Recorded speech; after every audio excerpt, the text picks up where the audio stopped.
Today I thought I would record something diving into the topic of psychedelics and the role that they can play in the awakening and healing path, right? So when I'm talking about awakening and healing, I'm talking about getting to the deepest, most authentic experience of reality, and through that you're releasing your resistance patterns and your repressed emotions, and you can call it trauma work or whatever.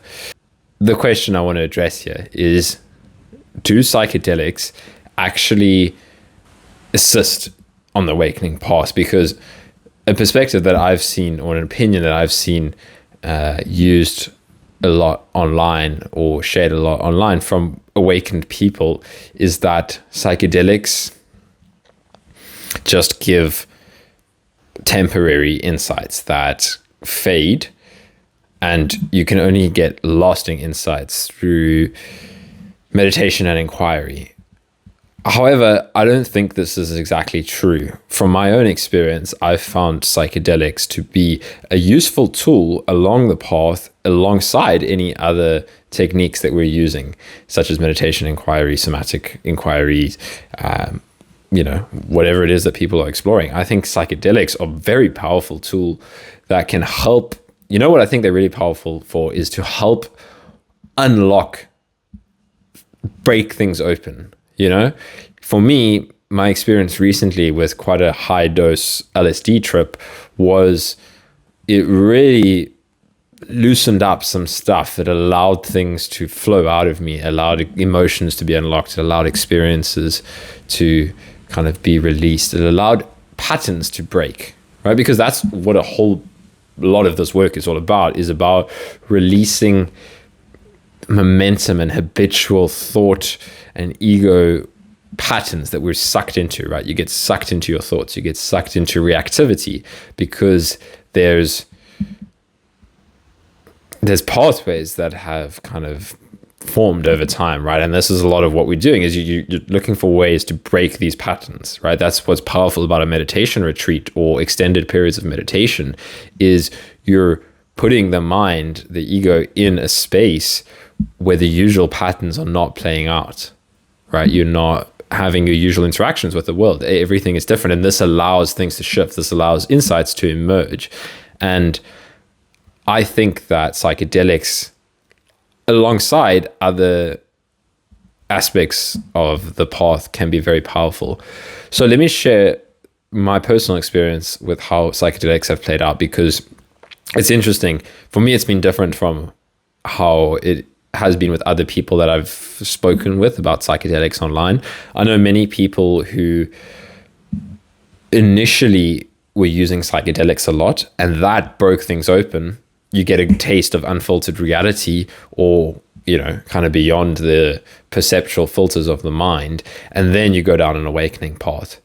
And that's when I think people realize that psychedelics is not going to give them everything, that it gave you a taste, and now you need to find ways to lock that in, right? Through kind of doing the real work, if that makes sense. But for me, it's been the other way around, right? Where I had my initial awakening first, like 2.5 years ago, and then I only explored psychedelics for the first time about 1.5 years after that, where I'd kind of just been reintegrating with the world after a period of being very in isolation, just meditating a lot and kind of doing a lot of deep inquiry. And this is when I had some big insights, and you would call it a first awakening, looking back now.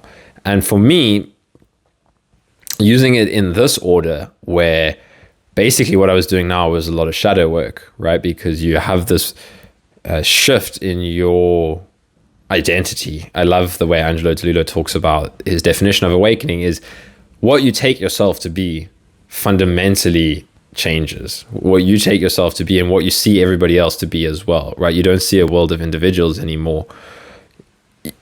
You that really breaks open, but then you see all the patterns underneath it, right? It's like first awakening is like the beginning of the path. Adyashanti has said that before, I think, and it's so true, that now that you've had your first awakening, now you can really start to release the patterns, right? Before that, you're just playing in thought world.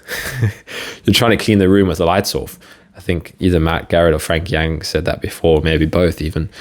But now that you're diving into all of this repressed emotional material and you're seeing all of your patterns exposed, it can be very intense work, and you can't hide from anything, right? This is the key thing with doing the shadow work or the emotional work that happens after first awakening, is you can't avoid things anymore, right? Because you have this, how to put it, this like kind of awareness of whatever's playing out in your consciousness, that even when you're doing things unconsciously, you're aware that you're doing things unconsciously to avoid something. You can't fool yourself anymore. You can try to fool yourself, right? I've done that, where I see myself wanting to avoid something, so I let myself avoid it. And it's like almost like the avoidance habit coming to the surface and being released. But to bring this back to the topic of psychedelics, this is where I think psychedelics really have their power, is to help to bring things to the surface to be released. And because you have this, like for me, the first time I tried psychedelics was after I'd done quite a lot of shadow work already. So I had this capacity and this resiliency in me to be able to hold space for anything that arose in my experience, right? There were still things that could challenge me, but there was no, how to put it, like active belief in resistance anymore, that resistance is going to serve anything. Then it's just kind of filtering out subtler layers of resistance. And from that space, psychedelics were like it's just a beautiful thing for me to explore, because even if it brought up the most traumatic trip for me, it was exactly what I wanted, because I wasn't seeking a spiritual high or something from psychedelics. I wasn't hoping that this is going to shift me into an enlightened state that's going to stay there forever. I was more like, I want something to crack things open, and I want to see whatever the fuck comes out of this, right? If it exposes very challenging parts of my psyche, that's what I was game for. And that kind of a usage of psychedelics, I think, is very beneficial in the awakening path. So to carry on reflecting on my own experience with this, my recent LSD trips, I've only done one macro dose recently. I was playing with microdosing before that, and I'll make another video soon on the differences between microdosing and macrodosing and the roles that can play on your spiritual path. But my recent macro dose I found to be very transformative in shifting me out of some kind of stuff that I was getting stuck in, right? I was like, kind of had a lot of like you could call it like a dark night of the soul period, where so much heavy stuff was just coming up, and it was, perfectly being triggered by life circumstances. The way that only the real deep shit comes out is through multiple things in your life happening at the same time. That is just, you have to marvel. You have to marvel at how much stuff can happen to bring out the deepest resistance patterns. But it can still be very challenging to navigate this even after a first awakening. And this is where I did a big LSD trip, and it created a space for me to touch into that made it very easy to let go and surrender again, right? It was like getting in touch again with the reminder of the perfection of everything, right? Because you can kind of like, the blinders can come back on, where, especially when things get very difficult, it's like you're only seeing this again. You know that that's not all there is, but you get really sucked into it. And then the recent psychedelic trip for me was just like, wow, there's just endless love and capacity for everything that you experience. There is no, like, there's nothing wrong with you, and there's nothing that could be wrong with you, and you're endlessly held, right? This is the experience that I keep coming back to with mushrooms and LSD trips, specifically the higher doses, is it's coming in touch with this. It's very difficult to talk about. There's no words when I'm experiencing it, but it's like people would use words like source or for me, it feels like the divine feminine, or like the, you know, the energy of Mother Nature, right? Because it feels like this something that's eternally like intimate and there for you. And it's funny, the intimacy is, it's motherly is not quite the right word for it, because it feels like a lover as well. It's like, I wrote a poem about this after my recent LSD trip, and it's like realizing that life itself is your eternal lover, and everything we're seeking for in life, you're just seeing parts of that eternal lover in somebody else, right? But it's actually inside of you as well, if that makes sense. So having access to that experience really puts your mental, whatever it is, your mental challenges, your things that you're struggling with in your life, your problems that seem so real, it really shifts things. And it gives you like a new space to work through things from. The key that I feel like for psychedelics to be useful in the awakening path is, it's not about maintaining that kind of peak experience, right? This is where like I have seen some criticism of psychedelics and awakening, and I think it's maybe if somebody is just only using psychedelics to chase peak experiences. But if you're using it in a mature, conscious way, where you're like, I want things to shift, or I'm willing to feel whatever I need to feel, then there's no such thing as a good or a bad trip, right? You could objectively say that that trip was filled with bliss and love, and this trip was filled with, you know, resistance and deep shadow. But if your goal is to continue down the awakening path, then there is no such thing as a bad trip, right? And this has been my approach to using psychedelics, is, for me, a bad trip is a good trip, right? If that's what needs to be explored, right? I'm often sitting doing, what's the most uncomfortable thing in my experience? What's the thing I'm least afraid to feel? How can I bring it to the surface? So for me, that's what I love about it, is it's a way to open things up. It's a way to crack you open. And then here's the other side of it, right? So for me, it's been very expansive, and getting in touch with deep bliss and love and virile intimacy. So you could say this is a very expansive experience. And then what's helpful to understand about psychedelics as well is that it can open up a space for very contracted experiences to arise after that. So it's very common, and this isn't only applying to psychedelics, right? Angela helped me to understand this, that anytime that you kind of have these peak experiences, you're opening up space for deep shadow material to arise, deep resistance patterns.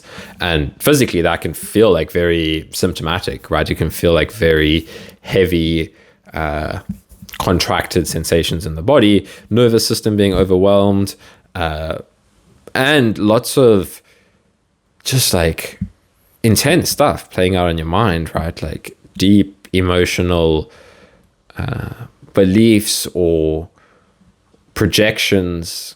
You know, you can just like, all the stuff that you didn't know was there. It's like fears of not being loved. Like you could go around and just feel like a complete alien. I think a lot of people have these experiences. If you don't have a great framework to understand the experiences that can arise from psychedelic trips, like these blowout experiences, and then the stuff that comes after that, if you're not kind of like on the awakening path, so to put it, like if you're not consciously on the awakening path, you can be on the awakening path and not realize it until you start to investigate it, maybe.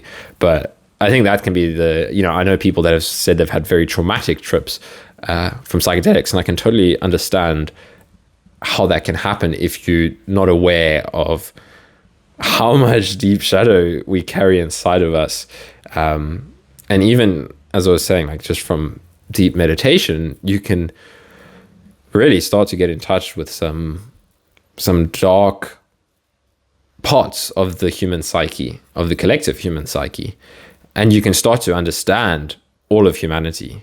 You can start to understand people that shoot up schools. You can start to understand people that do horrific things, that abuse each other, because you get in touch with these energies. But to consciously hold space for these energies, I think, is one of the most profound things that anybody can do, because this is when people do these horrifically unconscious things, is when these energies are passing through and somebody doesn't have the capacity to deal with it, and then they just unconsciously react out of it. But to give it a conscious space is what is needed to give these energies space to be processed. So yeah, I mean, that brings me back to my perspective on the role of psychedelics on the awakening path. And I personally think that they can really accelerate the awakening path if your openness to how you're using them is towards being willing to experience anything and to hold space for anything, and like a curiosity. It doesn't mean, like, this can sound quite serious, that it's and the reason I say that is because it is serious in the sense that you are opening yourself up to a broad range of experiences. So don't just be fixated on a pleasant trip. But I think anybody that's interested in awakening, that's not your goal. That's more somebody that's using it recreationally or something like that. So yeah, be aware that if you're going to take a high dose of psychedelic substance such as LSD or psilocybin, that you're opening yourself up to whatever's in the psyche. But if you want to awaken, that's the best thing that you can do. Alongside that, I would say just understand that it can make you quite sensitive in the weeks after that, right? Your energy is a little bit more open, a lot more open, right? This was my experience after I took quite a large LSD dose recently. It was perfect. It was beautiful. It cracked open parts of myself that I really wanted to kind of crack open. And then there was just noticing that the nervous system was extra sensitive afterwards. So don't panic, and understand that there's integration that needs to happen after that, right? That's why it's probably not a good idea to take multiple high doses of psychedelics within a short period, because it's such a blowout from conventional reality that it really requires integration, and the integration happens naturally. That's the beautiful thing. If you don't fight with life, then your integration experiences will bring themselves to you. But just don't seek to entirely avoid life. So like from my experience, I think it's good to give yourself some space after a big trip to process, because as I said, you'll be more sensitive to other people's energy, right? You're wide open. So you don't want to necessarily be, especially if you're around very negative people that carry a lot of resistance, you're going to feel that, right? So give yourself some space if that's available, and then be open to what life brings to you, because it's quite funny how, from my own personal example, after my recent LSD trip, it was like a whole different shift on reality. And then just the days afterwards, it was just kind of like the 3D reality rebuilding itself. And then I went, and it had just, like, it wasn't planned by me that I was going to do things in this order, but it was just like there'd been a family vacation plan that I was going to spend like 10 days with my family in a nature reserve.